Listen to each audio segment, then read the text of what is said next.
Matagumpay na naisagawa ang isang drug by bust operation ng kapulisan sa Iloilo City sa pangunguna ng City Drug Enforcement Unit sa Barangay Bituon, Haro, Iloilo City, gabi ng ika-29 ng Oktubre taong kasalukuyan.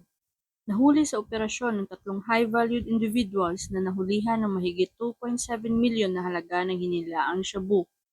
Kinilala ang mga sospek na sina alias Anton, 30 taong gulang, alias Haider, 24 na taong gulang, at alias May, 22 taong gulang, pawang mga residente ng nasabing barangay.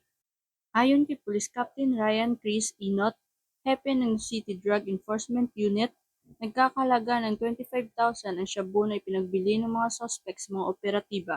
Matapos makatanggap ang pulisya ng impormasyon mula sa mga residente hinggil sa iligal na gawain ng pamilya. Sa mismong operasyon, nakumpiska mula sa tatlong naaresto ang malaking pakete ng hinilaang shabu na humigit kumulang aabot sa halos kalahating kilo o 400 gramo na may street value na tinatayang nagkakahalaga ng 2,720,000. Mariing itinanggi ng tatlo ang pagkakasangkot nila sa iligal na droga.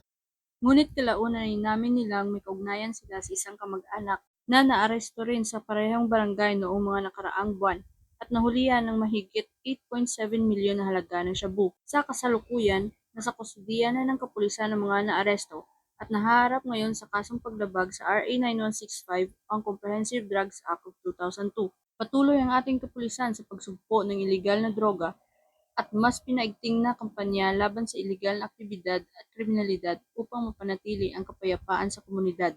Dahil sa bagong Pilipinas, ang gusto ng pulis, ligtas ka. Mula dito sa Police Regional Office 6, ako ang inyong Police News Network Correspondent, Patroluman Ledilin Bansagon, alagad ng batas, tagataguyod ng Balitang Pulis.